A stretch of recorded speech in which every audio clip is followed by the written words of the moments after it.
A point moves along a circle. A point moves along a circle.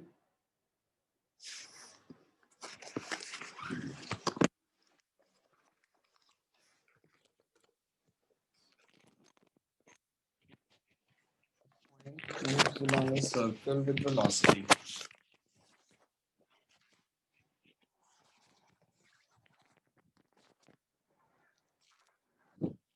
V is equals to,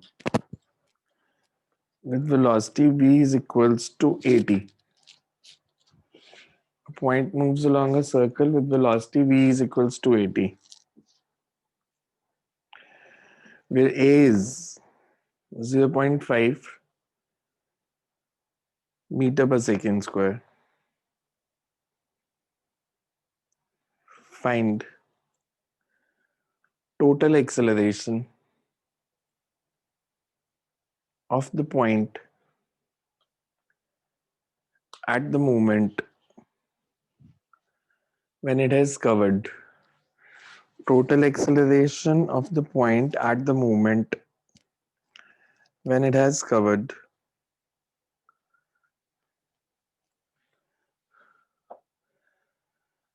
the nth fraction of a circle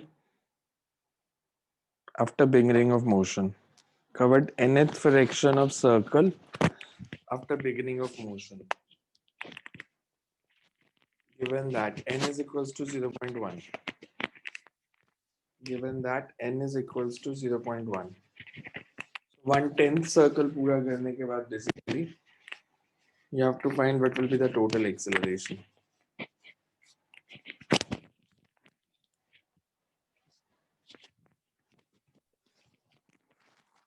Because n is given as 0.1.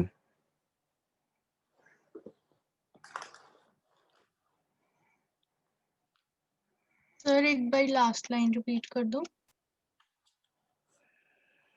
Find the total acceleration of the point at the moment when it has covered nth fraction of circle where n is equals to 0.1. Where n is equals to 0.1.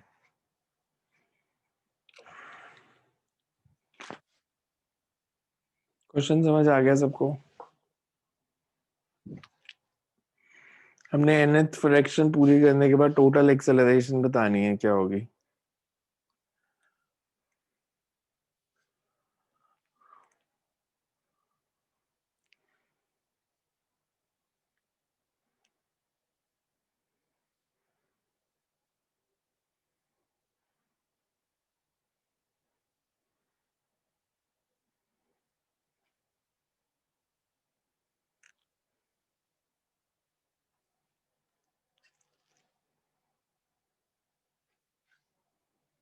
Body is moving in a circle.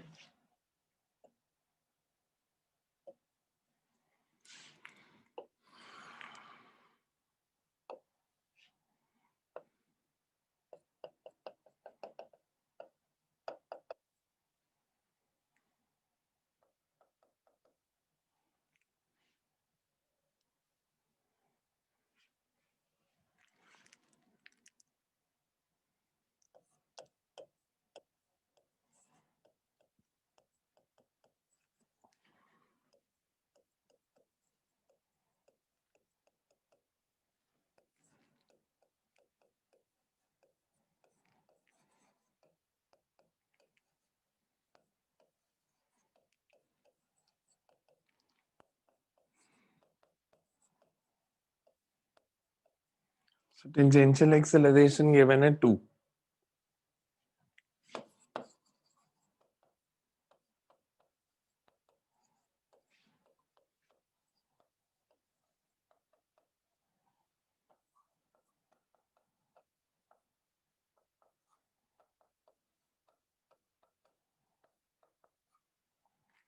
Centripetal acceleration is a square t square by r.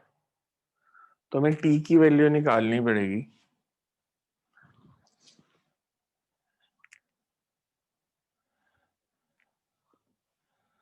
Also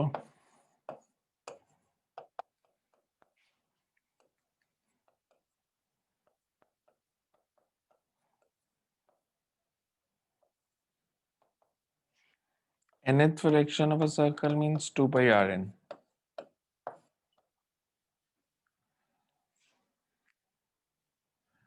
So t की value substitute कर दो.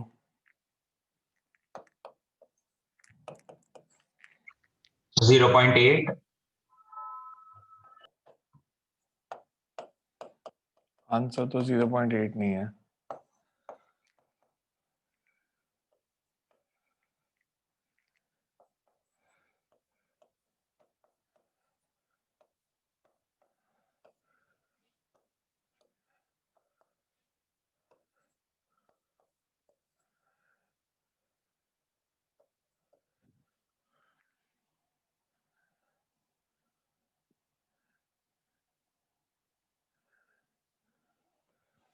So total acceleration is उस 2 से तो ज्यादा ही आएगी ना. 2 तो टेंजेंशियल ही है.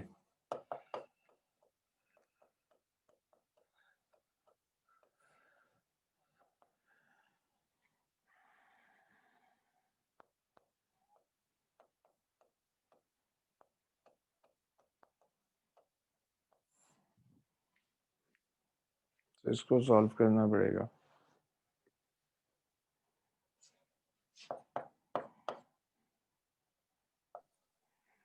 ए को कॉमन ले सकते हो. 4 पाई एन का स्क्वायर प्लस 1.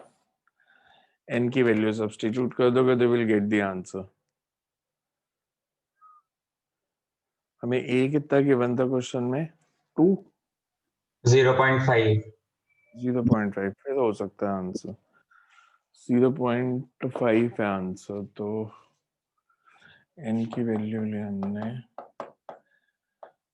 4 pi by 10.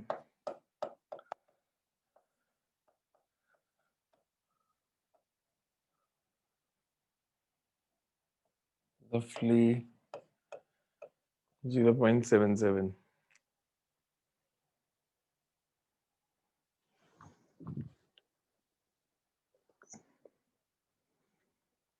ए की वैल्यू पर ठीक कर लो. मैंने 2 लिखी थी. 0.5 दी है.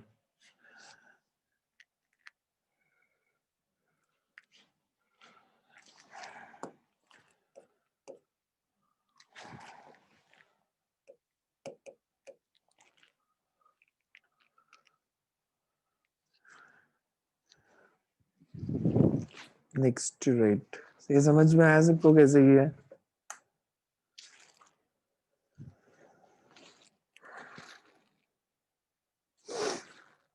A balloon start rising from the surface of Earth. A balloon start rising from the surface of Earth.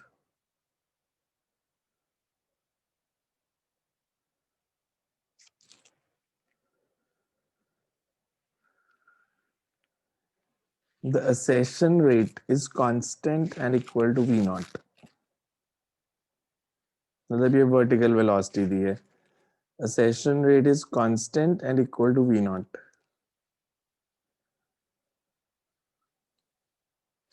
Due to wind, the balloon gathers horizontal velocity component Vx is equals to Ay, where A is constant and Y is the height of ascent.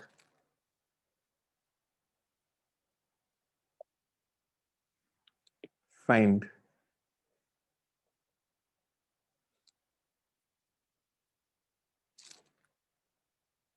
the horizontal drift of the balloon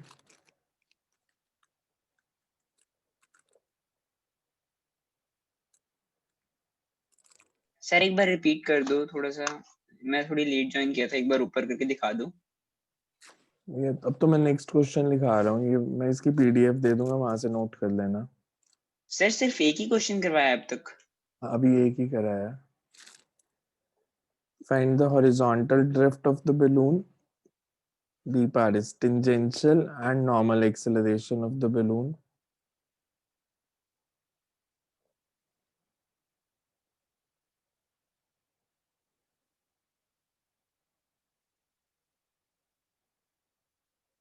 and radius of curvature of the path at height y. Radius of curvature of the path at height y. ठीक है, हमें question में दिया है कि एक balloon rise करना शुरू करता है सरफेस ऑफ अर्थ से और उसकी वर्टिकल वेलोसिटी कांस्टेंट है।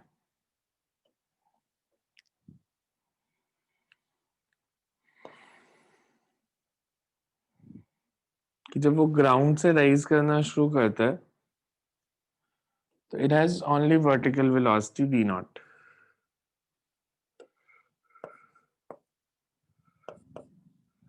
और इसकी इनिशियल हॉरिजॉन्टल वेलोसिटी 0 है। आफ्टर सम टाइम जब वो हाइट y पे पहुंच गया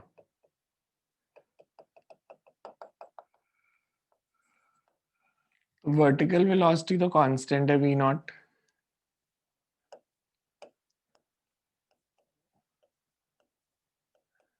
and it has a horizontal velocity is equals to ay, where a is constant। तो हमने एक तो ये डिस्टेंस बताना है x, और इस पॉइंट पे बॉडी के टेंजेंशियल एक्सेलरेशन, नॉर्मल एक्सेलरेशन मतलब टेंजेंशियल, सेंट्रिपिटल और radius of curvature of the path, because ये ऐसे मूव करेगा तो हमने इसका रेडियस ऑफ कर्वेचर बताना है इस पॉइंट पे। फर्स्ट पार्ट करो, सबसे पहले हॉरिजॉन्टल ड्रिफ्ट।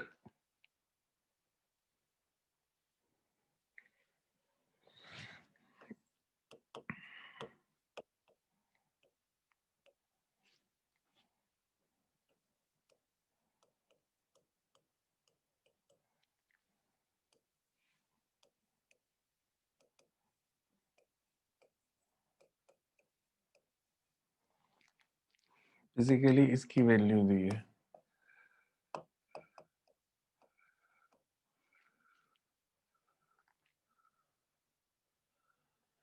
अगर इसकी वेलोसिटी कांस्टेंट है तो मैं y को लिख सकता हूँ vertical displacement is V naught T.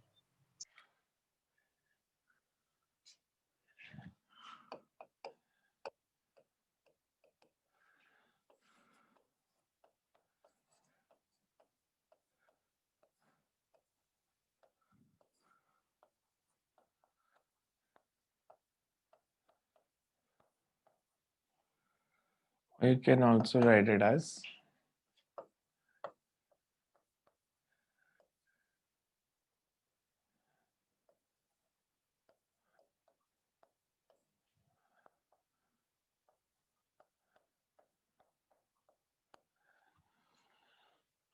so at any height y, because t की टर्म्स में आंसर नहीं चाहिए हमें, क्वेश्चन में t कुछ नहीं दिया है। So at a distance y, the horizontal drift is y square v naught by 2a.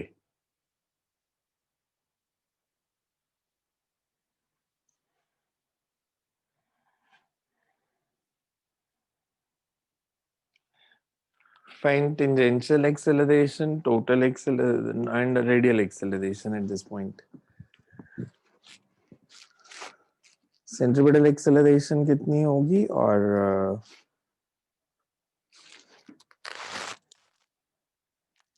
tangential acceleration कितनी होगी?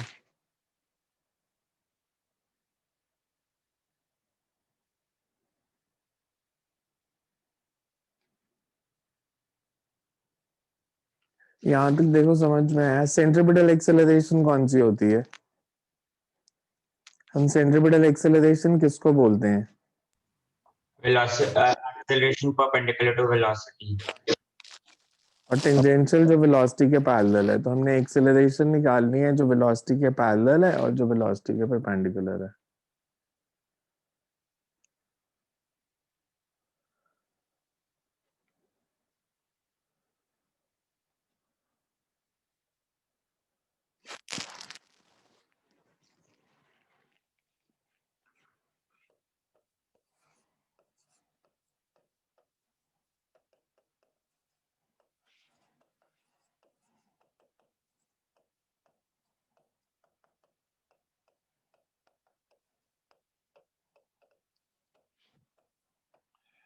वर्टिकल वेलोसिटी कांस्टेंट है, मतलब वर्टिकल एक्सेलरेशन 0 है, horizontal acceleration is A V naught. this comes out to be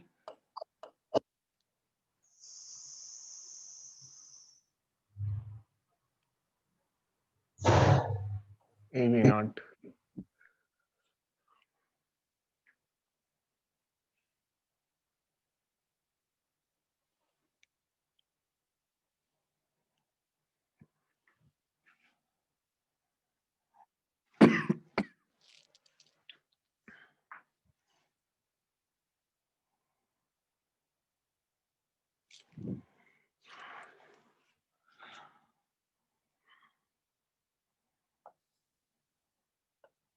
So total acceleration भी यही है,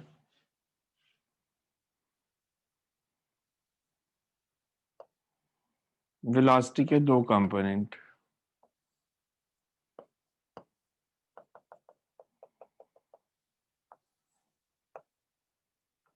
तो ये टोटल वेलोसिटी, ये सेंट्रीपिटल एक्सेलरेशन, ये टेंजेंशियल एक्सेलरेशन, बिकॉज ये एक्सेलरेशन है ए, टोटल एक्सेलरेशन, तो इसको अगर मैं AT रहने दूं या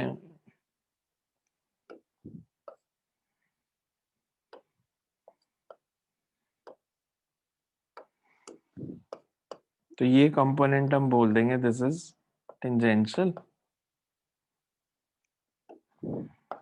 और ये नॉर्मल। अब ये एंगल अगर थीटा है तो A parallel is AT cos theta,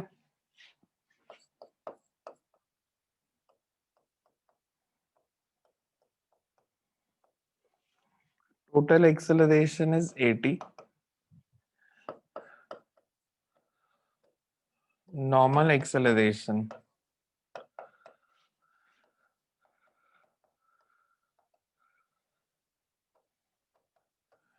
AT sin theta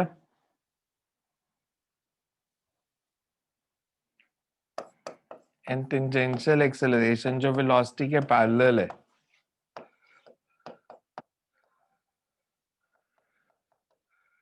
that is AT cos theta। अगर मैं इस ट्रायंगल को देखूं तो cos theta किसके इक्वल है? Cos theta is base upon total velocity, मतलब cos theta is Vx, हमारे पास कितना था? Vx is AY and V is A square Y square. Similarly, sin theta is Vy by V, Vy is V naught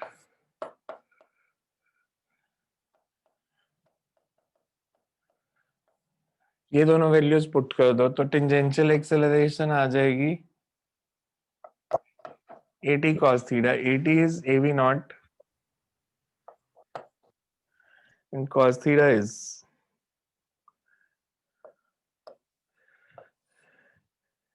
AY upon V naught square plus A square Y square।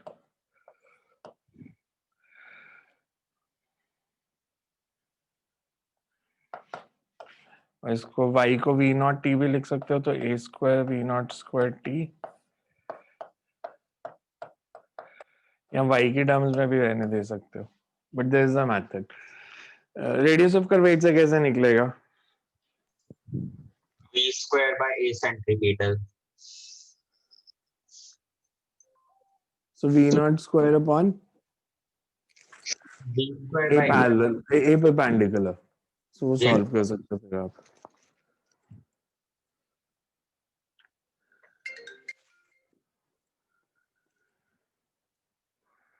V naught square by A perpendicular।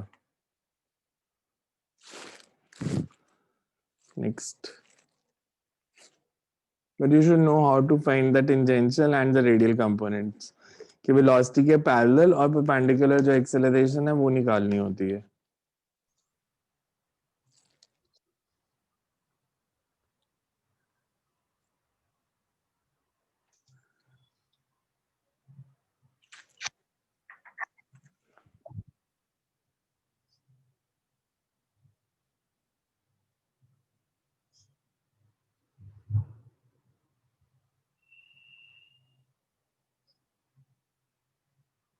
Excuse me sir, हाँ जी, sir वो जो centripetal axle क्या बोलते हैं radius of curvature में हम we use करेंगे या टोटल वेलोसिटी। ओके सर, चलेगा, ऐसा कोई सिंपलीफाइड आंसर नहीं बन रहा। सिंप्लीफाइड बनेगा ही नहीं, ऐसे ही बनेंगे। ओके सर, सीधा y की टर्म्स में या सीधा v नॉट की टर्म में तो चेंज कर सकते हो, दैट इज पॉसिबल, बिकॉज हमें y और v नॉट में रिलेशन पता है, तो हम दोनों में से किसी एक वेरिएबल की टर्म्स में उसको चेंज कर सकते हैं, बट बनेगा आंसर ऐसे ही।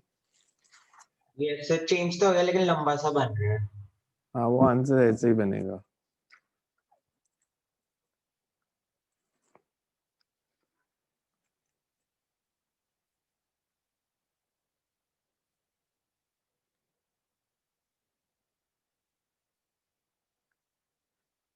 Next to write.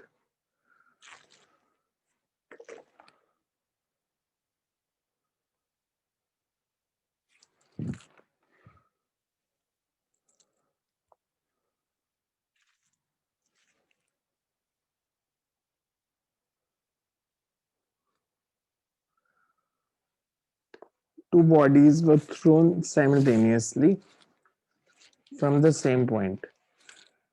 Two bodies were thrown simultaneously from the same point. One vertically upwards. Sir repeat कर दो please. Two bodies are thrown simultaneously from the same point. One vertically upwards, other at an angle of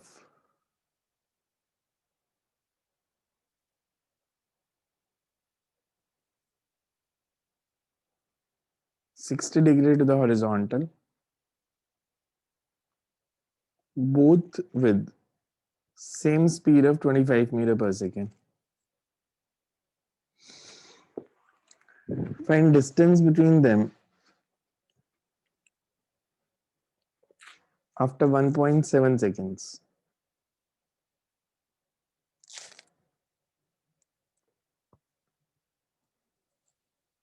Find distance between them after 1.7 seconds.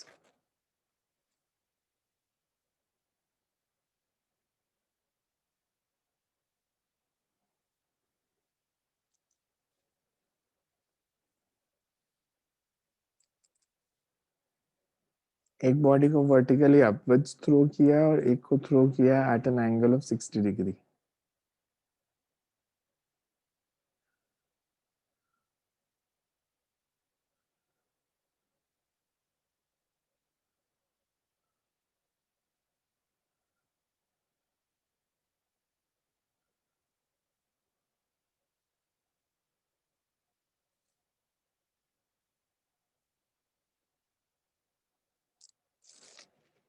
Distance between them 1.7 seconds later.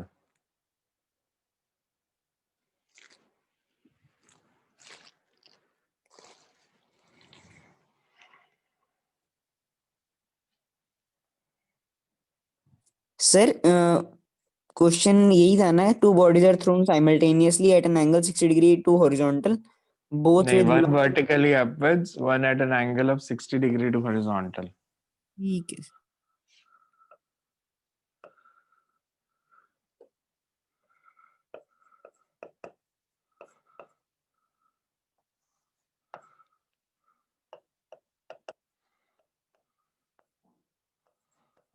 हमने इन दोनों bodies में distance बताना है 1.5 1.7 seconds के बाद।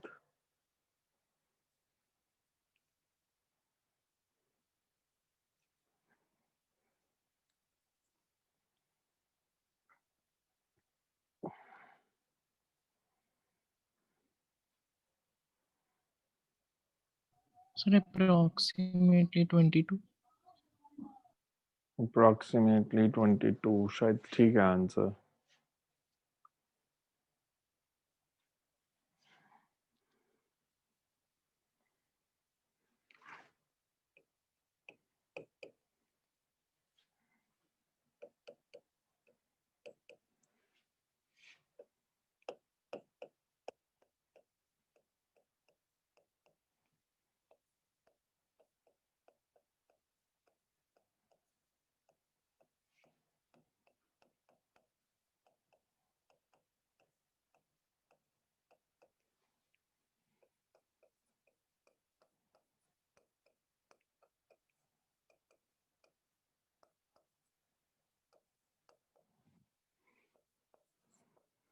So relative velocity is because distance बताना है तो relative displacement का magnitude basically.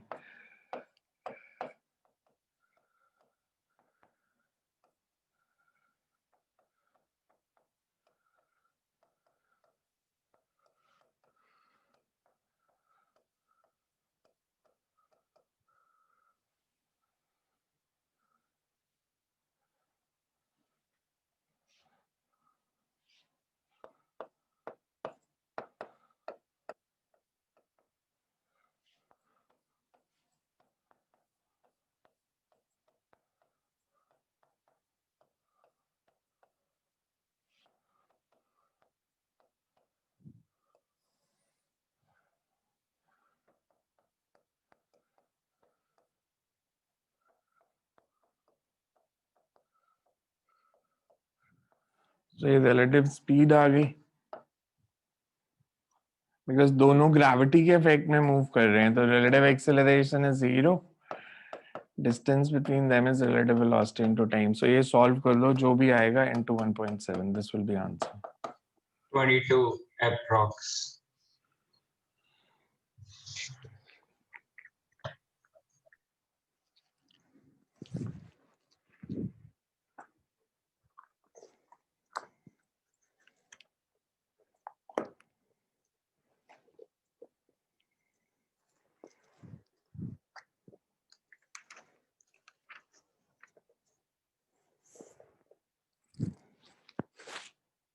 Next.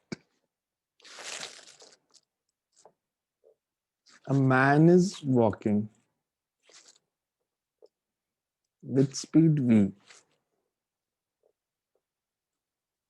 constant in magnitude and direction.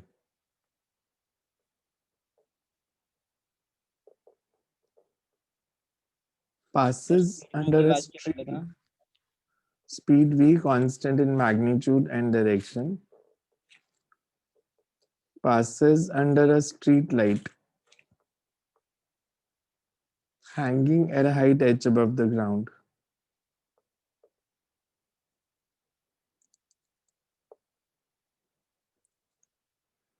Find the velocity with which edge of the shadow of man's head moves over the ground if height of man is small h. If height of man is small h.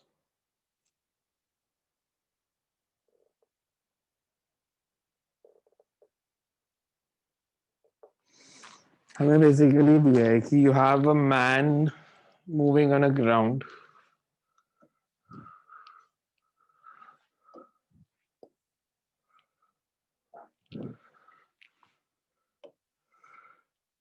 यहाँ पे एक street light है ऐसे eight height H. Man की height H है और ये constant velocity से मूव कर रहा है. हमने बताना है इसके हेड की जो शेडो होगी उसकी वेलोसिटी क्या होगी. इसके हेड की शेडो की वेलोसिटी.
अगर ये हेड है तो यहाँ इसकी शेडो पड़ेगी लाइट के कारण, बिकॉज यहाँ पे लैंप है, तो shadow will be at point P1. जब मैन PM पे है, So V by capital H minus small h. V by capital H, V दोबारा बोलना, V by capital H minus small h. ये तो डायमेंशन ही गलत है, ये डायमेंशन ही नहीं है वेलोसिटी के.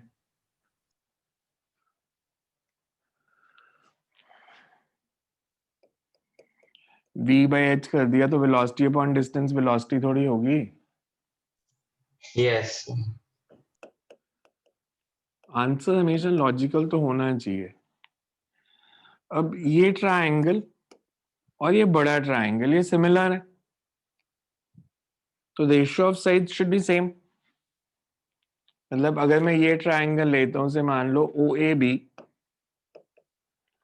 और OCP1, triangle OAB and triangle OCP1 are similar. Proof कर सकते हैं इनकी सिमिलैरिटी, बिकॉज ये एंगल इक्वल है, एक एंगल 90 है तो तीसरा भी इक्वल ही होगा. So this means H minus H by small s, small s है, इसको स्मॉल s लिख लो, is equals to H by capital S implies S is equals to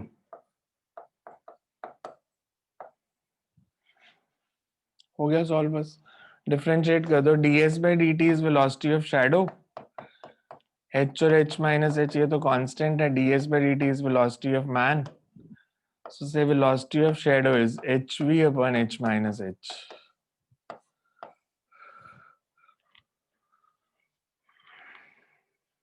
ये फिजिक्स ओलंपियाड का क्वेश्चन था last year. You have to find the velocity of shadow. दो parts थे उन्होंने. पहले में पूछा था velocity constant या variable, उसकी ऑप्शन दी थी कि velocity is increasing, velocity is decreasing, velocity is constant. और फिर सेकंड पार्ट में पूछा था कि velocity है कितनी, तो velocity is constant because capital H, V and H minus H सारी values constant है, तो shadow constant velocity से ही move करेगी अगर man constant velocity से move कर रहा है तो. ये सब आंसर तो एक है, गलती से एक जगह h लगाना भूल गया हो. तेरी गलतियां ना तेरे को रैंक में सोच ले कहाँ लेके जाएंगे. हमेशा कहते थे गलती रहेगी एक. केयरफुली करो, जल्दबाजी नहीं करो.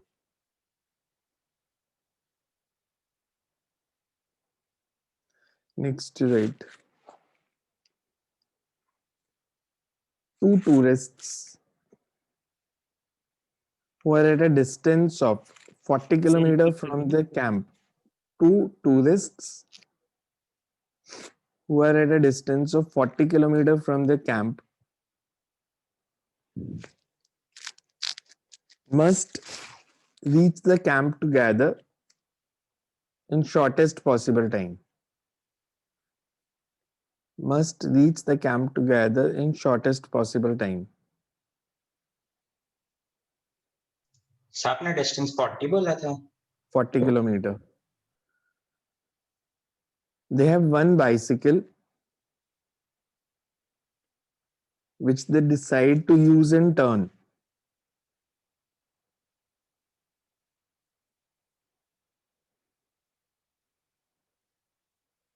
One of them start walking at a speed of 5 kilometers per hour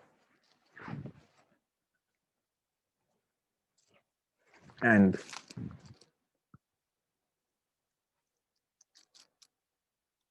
other rides the bicycle with a speed of 15 kilometers per hour. एक बार रिपीट कर दो.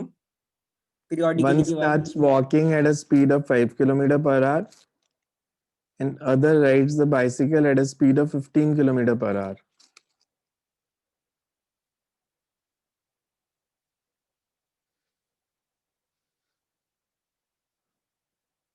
The tourists agreed to leave the bicycle at intermediate point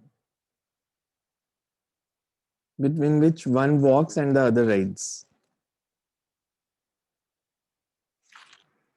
sir tourist के बाद क्या बोलते, tourist decided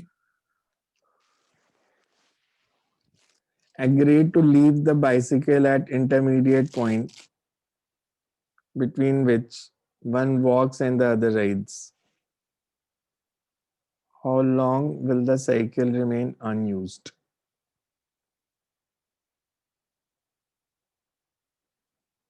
How long will the cycle remain unused?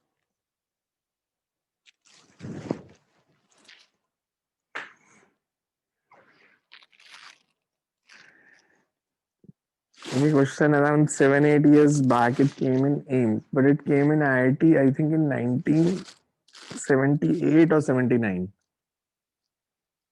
So around 40 years old question.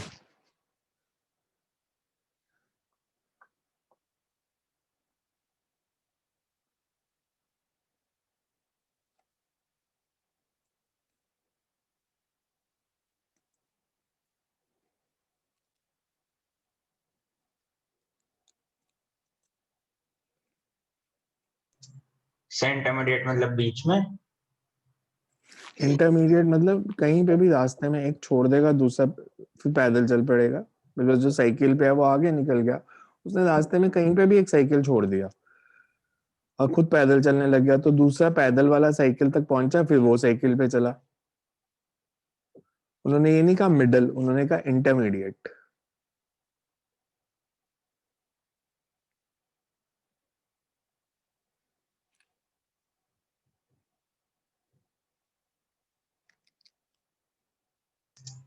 सेवा question समझाना, मतलब एक चल रहा है फिर दूसरा वेट करेगा जब तक दूसरे को बाइसिकल नहीं मिलती, क्या कर रहे हैं?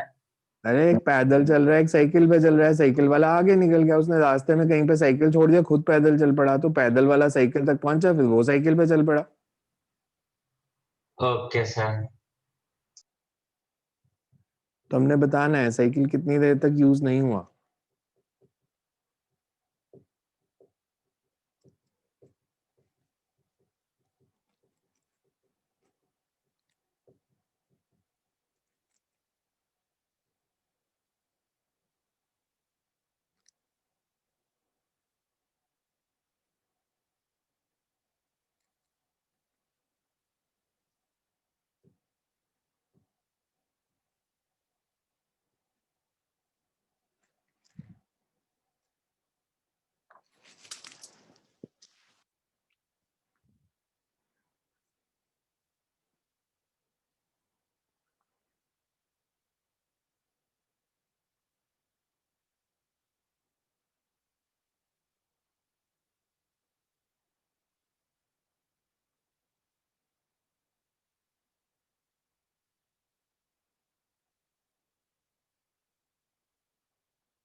सर 20/3 कितनी देर तक अनयूज्ड रहा, कितना निकाला answer? 20/3 20/3। Let me see the answer क्या दिया है।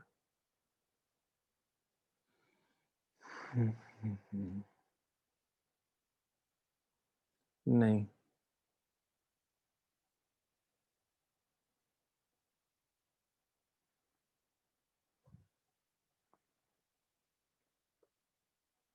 20/3 यूनिट्स क्या हैं आपके? R. Hours, okay. 20/3 मिनट्स तो कितना हो गया, ये चेक करो जरा फिर। कितने 400 आवर्स और कितने minutes? 400 minutes 20/3 hour.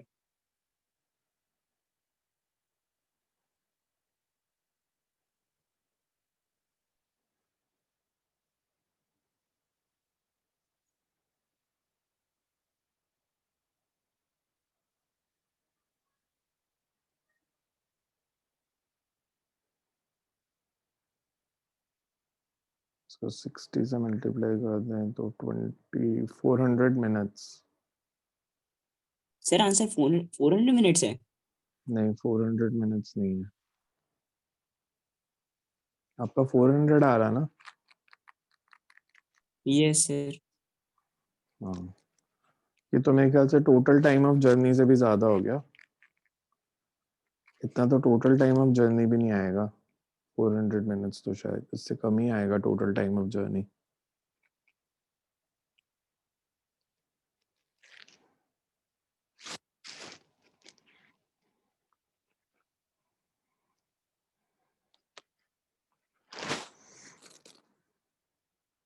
Sir 4 hours तो उसी के ही थे। हाँ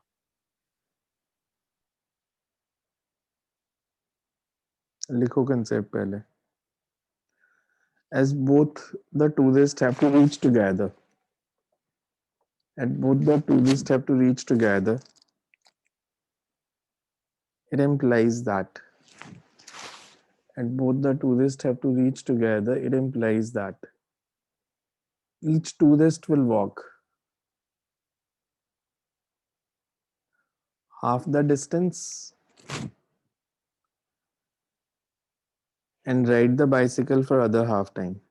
तभी तो इकट्ठे पहुंचेंगे। एक साइकिल ज्यादा चलाएगा, दूसरा कम चलाएगा, तो जो साइकिल पे ज्यादा चल रहा है वो जल्दी पहुंच जाएगा। तो दोनों को इक्वल डिस्टेंस ही कवर करना है, साइकिल पे भी और पैदल भी, तभी एक साथ पहुंचेंगे।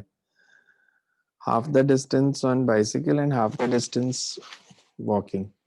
तो टोटल टाइम ऑफ जर्नी जो हो गया,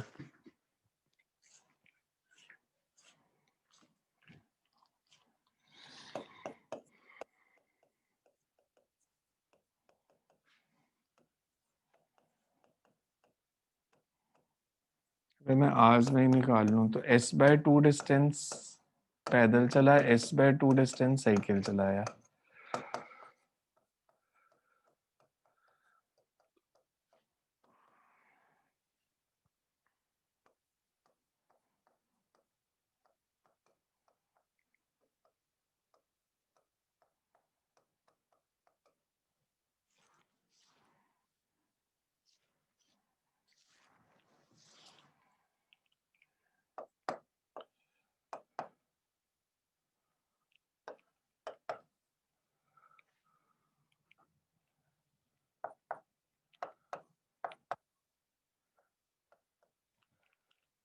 One plus 1/3, that means 5 hours and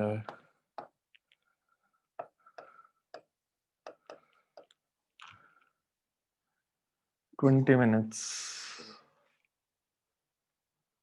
Okay.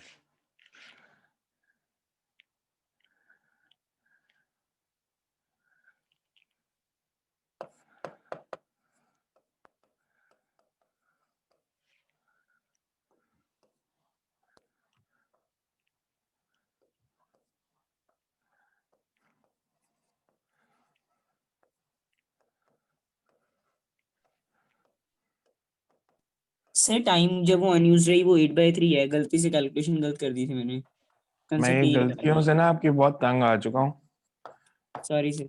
हर बारी मतलब ये कहना कि गलती हो गई तो वो बहुत गलत बात है ना। मतलब पेपर में क्या करोगे? पेपर में ऐसे नहीं चलेगा ना, गलती होगी मेरे से।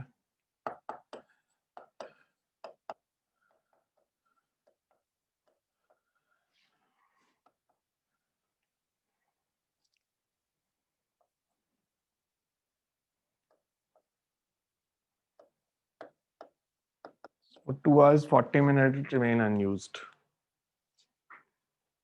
बिकॉज पहले वाला साइकिल पे गया, वो पहुंच गया 4/3 आवर्स में, पैदल वाला हाफ डिस्टेंस कवर कर रहा है 4 आवर्स में। तो दोनों का जो डिफरेंस होगा that is the time for which cycle remain unused.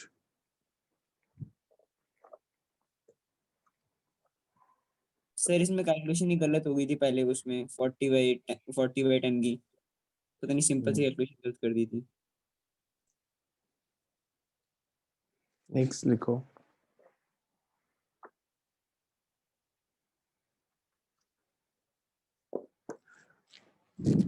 Two candles of equal height H. Two candles of equal height H.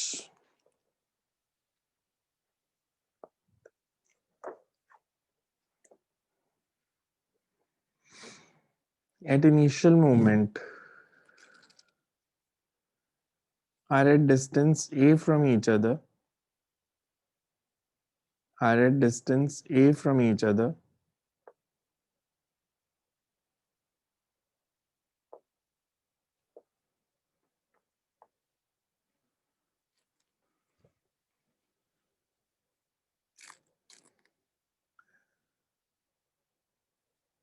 The distance between each of the candles in nearest wall is also A.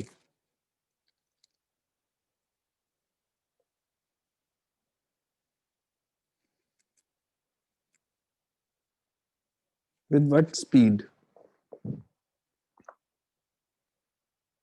Sir The sh लिख कर दो, nearest wall is a के बाद. is also A. With what speed will the shadows of candles move along the walls? If one candle burns down in time t1 and the other candle burns down in time t2.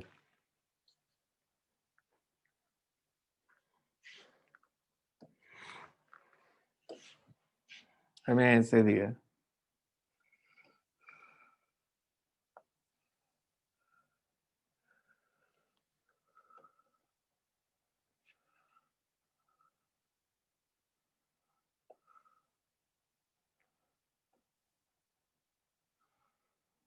दो candles हैं, दोनों की height h है. इनका wall से distance a है और आपस में भी डिस्टेंस a है. ये वॉल्स हैं. एक कैंडल पूरी बर्न हो जाती है टाइम t1 में और ये पूरी बर्न हो जाती है टाइम t2 में. से मैं आपको कुछ अज्यूम कर लो, let t1 is less than t2. तो फर्स्ट वाली कैंडल जल्दी बर्न कर दिया. हमने बताना है किस वेलोसिटी से इनकी शेडोज मूव करेंगी यहाँ पे दीवार पे.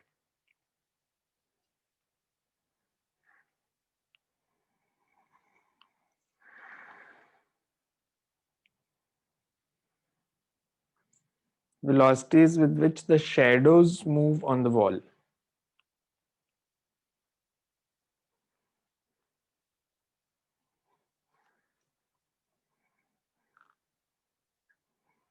बिल्कुल ध्यान से करना, टफ नहीं है, दिमाग लगाना पड़ेगा. It's a national physics olympiad question. National physics olympiad मतलब अगर आप स्टेट में टॉप 5 में आते हो तो उन बच्चों का जो ओलंपियाड होता है. So this national physics olympiad question.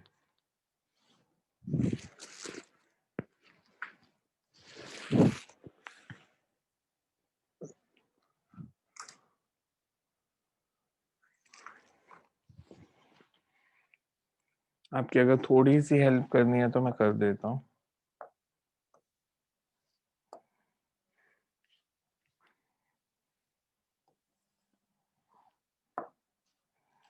After certain time,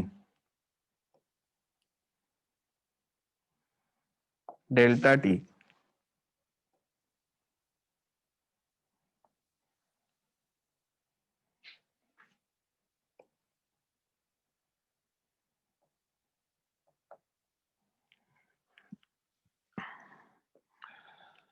मैं मान लेता हूं कि इनिशियली तो दोनों की हाइट h थी.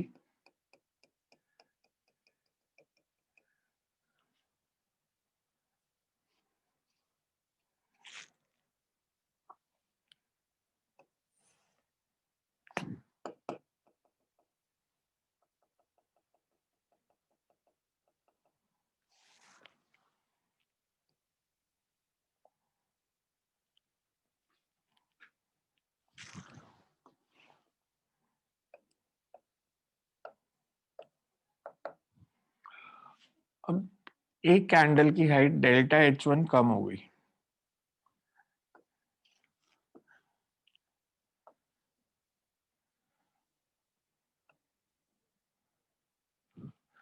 मतलब इसकी हाइट कम होगी डेल्टा H2,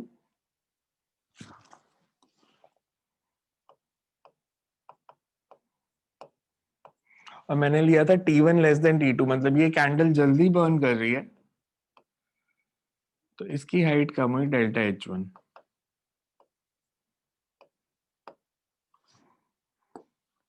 ठीक है। अब जब शेडोज की बात आएगी, जब मैंने इसकी लैंप की शेडो बनानी है, this is due to this candle, second candle के कारण फर्स्ट की शेडो वो इधर बनेगी,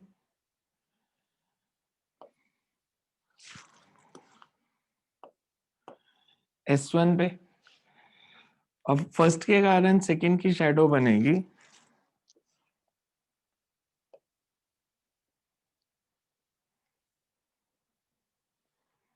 इसी को एक्सटेंड कर देते हैं।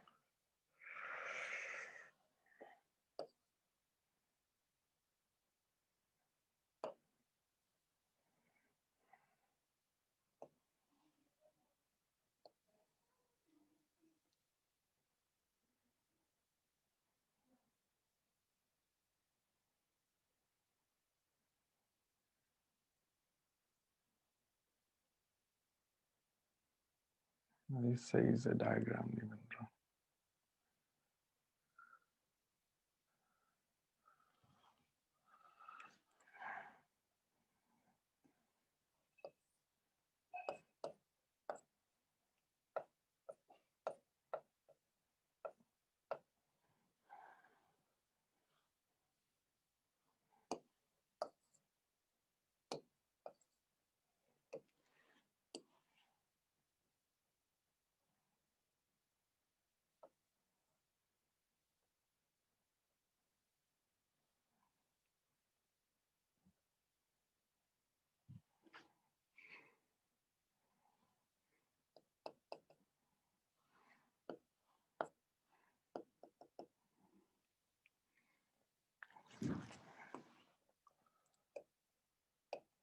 सो हमने S1 और S2 की स्पीड बतानी है।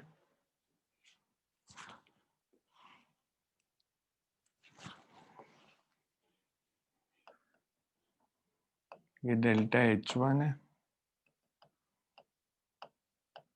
ये डेल्टा H2 है। You have to find the speed of shadows. In time delta t, one candle burns by delta H1, other burns by delta H2.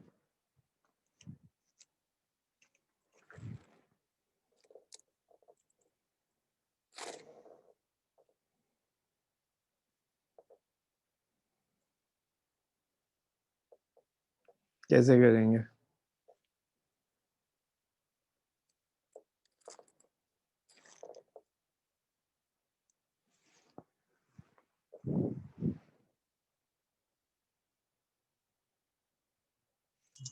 Sir 2 minute दे दो।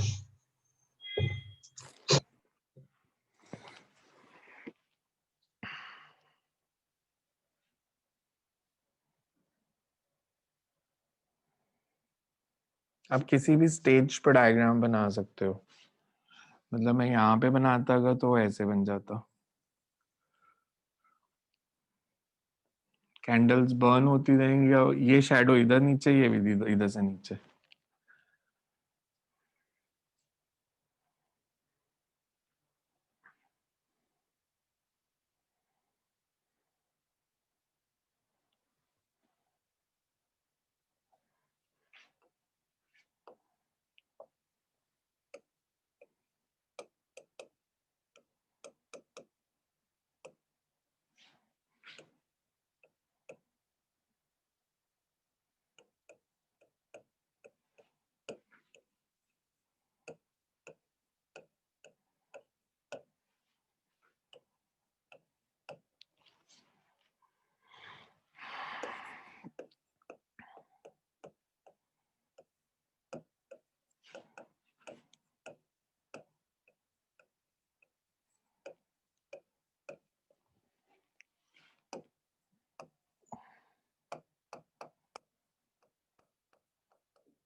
ज्योमेट्री रह गई, अब क्यों इतना टाइम लग रहा है?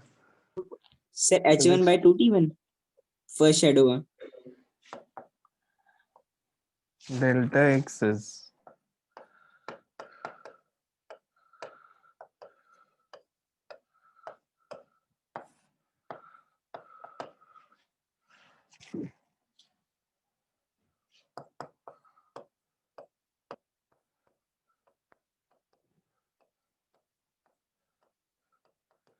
डेल्टा H1 और डेल्टा H2 की वैल्यू डाल दो।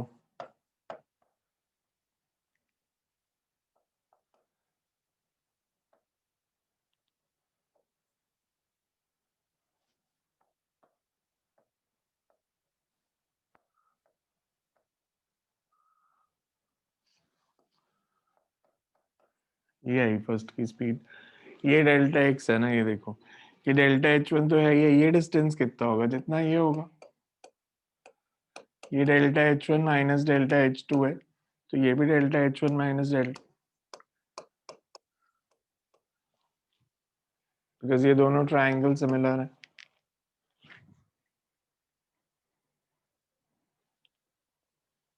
सिमिलरली डेल्टा वाई निकालना था, मतलब ये डेल्टा वाई है, तो सेकेंड की वेलोसिटी जो हो जाएगी दैट इज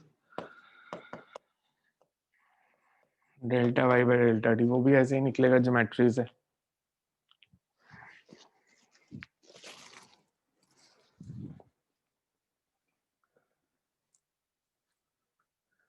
Second इसके opposite result आएगा, it would be delta 2 delta H2 minus delta H1. Next लिखो. सर हाँ जी. इसको हम ऐसे नहीं कर सकते थे अगर हम इसे टी डैश टाइम पे इसे आफ्टर टी डैश टाइम पे करें जैसे. वो डेल्टा टी लिया मैंने, टी डैश की जगह डेल्टा टी लिया, और क्या किया मैंने भी तो वही किया. नहीं सर, इसके अंदर जैसे हम इसे ट्रायंगल कंसीडर कर सकते हैं, नीचे वाले दो जो आपने इस सर नीचे वाले ट्रायंगल्स कंसीडर करे थे मैंने. नीचे वाले कौन से?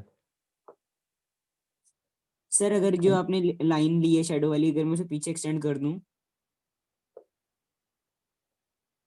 तो आपने कहीं गलती की होगी, आंसर तो यही है. मेरा आंसर तो उनके आंसर से मैच करता है. आपने कहीं कैलकुलेशन में गलती की होगी, या तो मेरे को सॉल्यूशन सेंड कर देना जो किया, जी sir.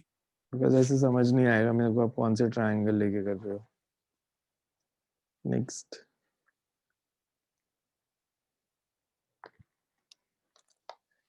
An elevator whose floor to ceiling distance is 2.7 meter. An elevator whose floor to ceiling distance is 2.7 meter starts ascending with constant acceleration of sir Discuss. starts ascending with sir distance क्या बोला था? 2.7 meter. Starts ascending with constant acceleration of 2.7 meter. Sorry, constant acceleration of 1.2 meter per second square. 2 seconds after the start, a bolt begins to fall from the ceiling. A bolt begins to fall from the ceiling. Find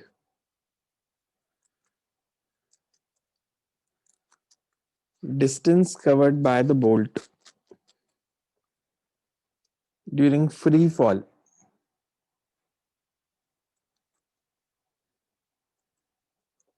In reference frame fixed to elevator shaft. In reference frame fixed to the elevator shaft. So elevator का floor to ceiling distance दिया 2.7 metre. Upward move करना शुरू करता है, acceleration दी है 1.2.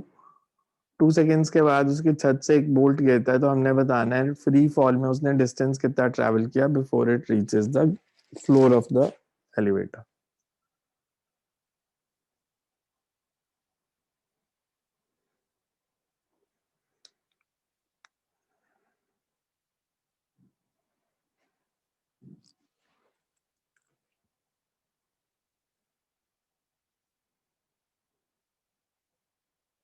Sir इसमें reference frame क्या है? एलिवेटर. एलिवेटर शाफ्ट जहां से वो फिक्स्ड होता है ऊपर से.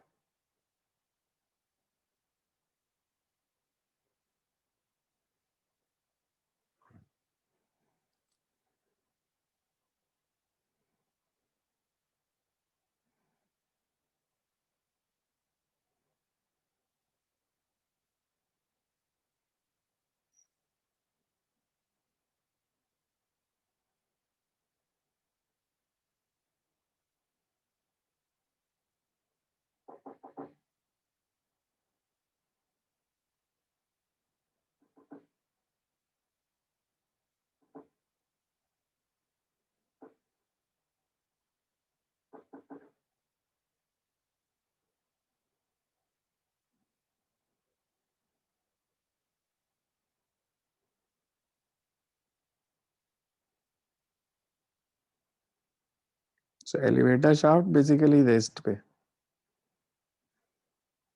उसको मोशन में नहीं लेना आपने.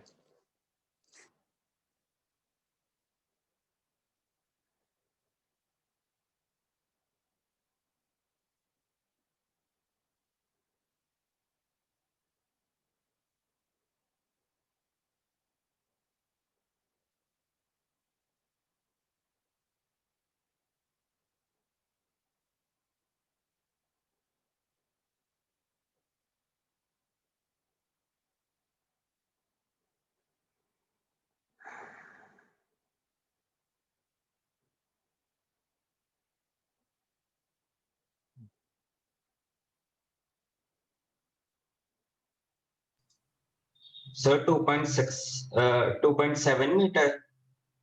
नहीं.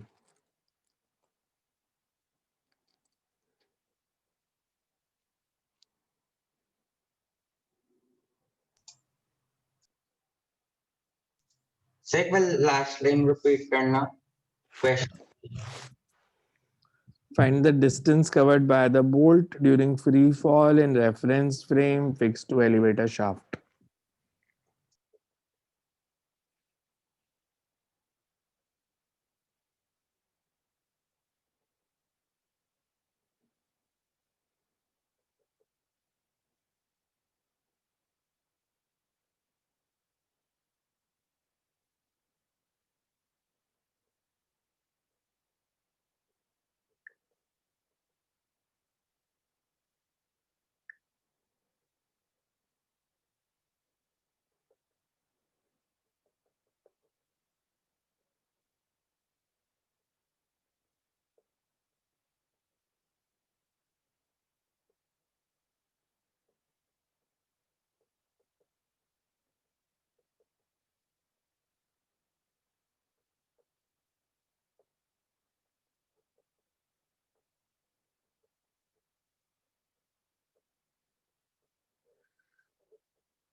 सर डिस्टेंस कितना है between the ceiling and floor?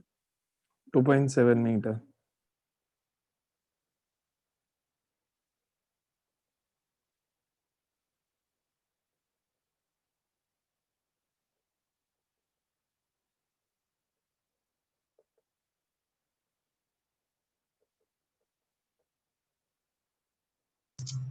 So 0.7 meter approximately. नहीं.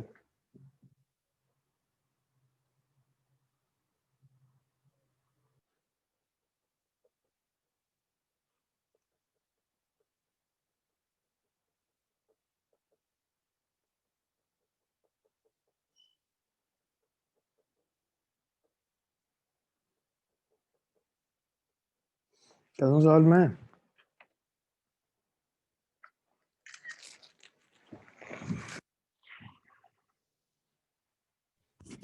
सर इसको sir centre of mass frame से मतलब कर सकते हैं? जरूरत ही नहीं है यार. कर तो सकते हैं पर जरूरत ही नहीं है इसकी कुछ भी. बहुत सिंपल क्वेश्चन था ये तो, आप पता नहीं कहाँ फंस गए इसमें.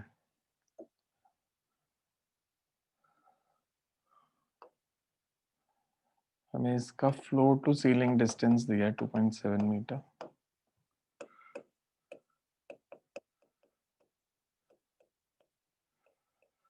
टू सेकेंड्स के बाद इसकी वेलोसिटी पता है 2.4 मीटर पर second.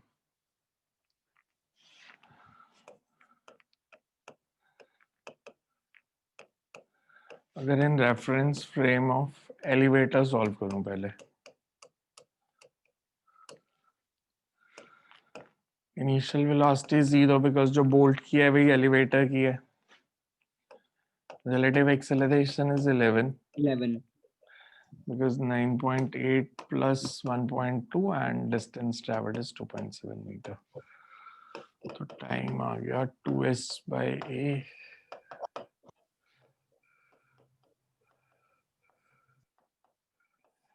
roughly 0.7 seconds. Yes sir, time तो यही आया था। अगर मैं इसकी डिस्प्लेसमेंट की बात कर दूं,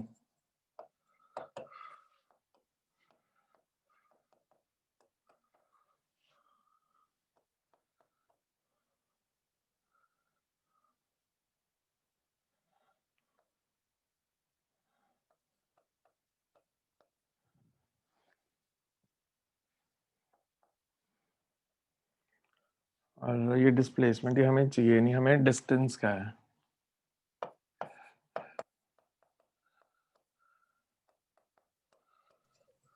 सर डिस्प्लेसमेंट 2.7 ही आ जाती है। ये तो पूछे नहीं ना हमारे को।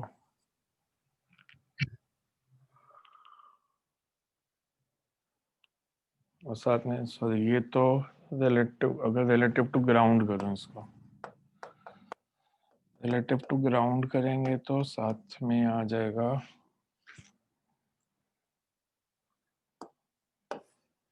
रिलेटिव टू एलिवेटर तो 2.7 ही आनी है। रिलेटिव टू ग्राउंड करेंगे तो 2.4 एंड 2.7 माइनस हाफ,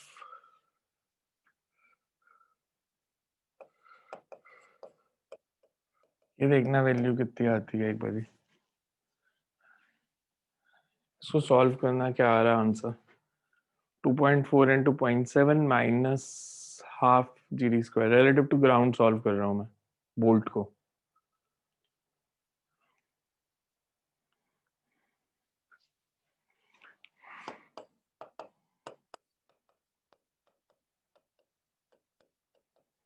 कैलकुलेटर से करो जरा जल्दी से, क्या वैल्यू आती है।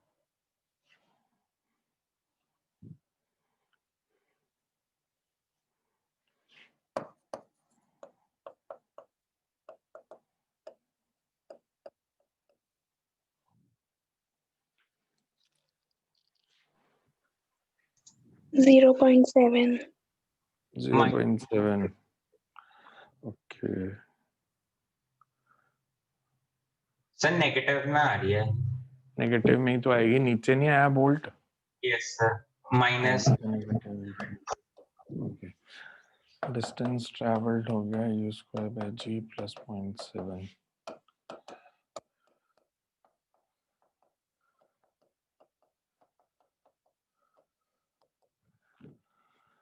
मैं अगर ग्राउंड से देखूंगा, जब आप बोल्ट को रिलीज करोगे तो बोल्ट सीधा तो नीचे आएगा नहीं, पहले ये ऊपर जाएगा और फिर नीचे आएगा, और यहाँ तक आके इसने, और बाकी लिफ्ट ऊपर आई और यहाँ पे दोनों मीट किए। हमें डिस्प्लेसमेंट दिया रिलेटिव टू ग्राउंड 0.7 है, तो ये डिस्टेंस निकालना था ना। तो सर ये सम डिस्टेंस कितना है? तो वो पूरे मैक्सिमम हाइट होती है u स्क्वायर बाय 2g, तो distance travelled u square bye 2g plus u square bye 2g। Because ground से देखोगे तो बोल्ट पहले ऐसे ऊपर जाएगा फिर नीचे आएगा, तो हमने ये निकाली है अभी डिस्प्लेसमेंट 0.7। डिस्टेंस बताना है तो ये ऐड करना पड़ेगा। ओके सर, ठीक है सर। So u square by g plus 0.7, so 1.3 metre. Displacement भी पूछी थी क्वेश्चन में, पर वो मैंने दी नहीं थी बिकॉज वो इजी पार्ट है डिस्प्लेसमेंट निकालना।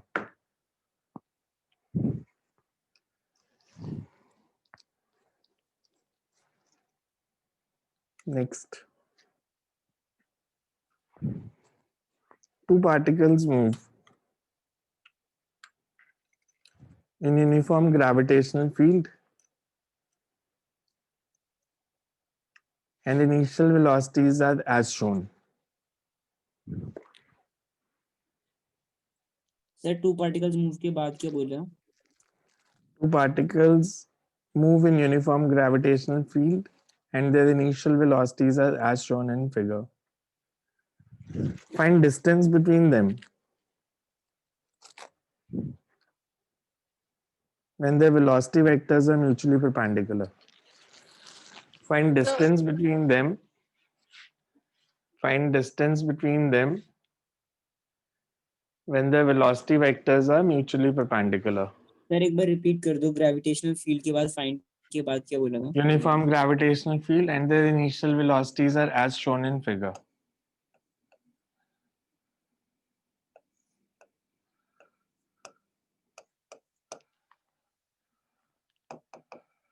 So you have to find distance between them when their velocities becomes perpendicular. एक ही पॉइंट से प्रोजेक्ट किए हैं, एक 4 मीटर पर सेकेंड से जा रहा है राइट साइड, एक 3 मीटर पर सेकेंड से लेफ्ट साइड.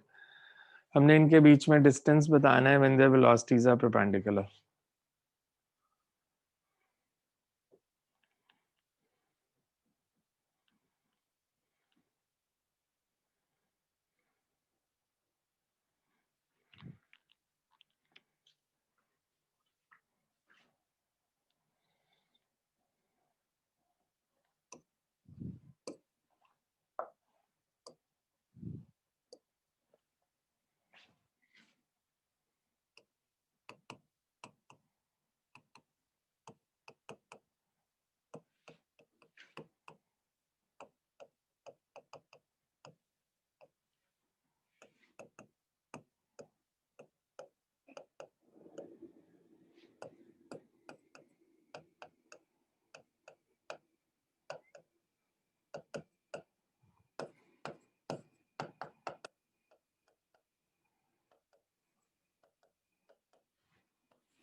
अगर V1 V2 perpendicular है तो डॉट प्रोडक्ट 0 होना चाहिए.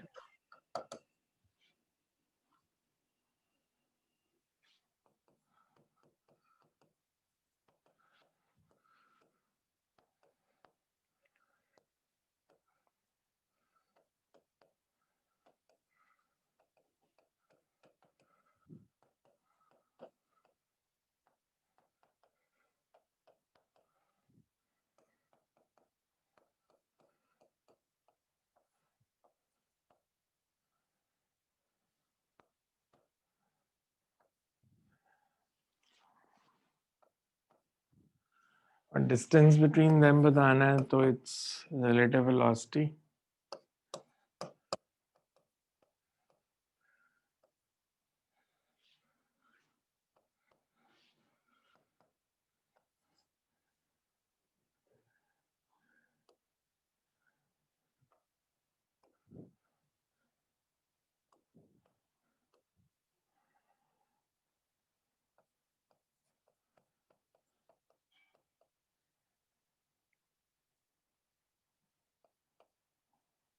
उल्टा लिख दिया, 4i minus से, but 7i आना है anyways, into t is, so ये आंसर है. Yes, sir. Yeah.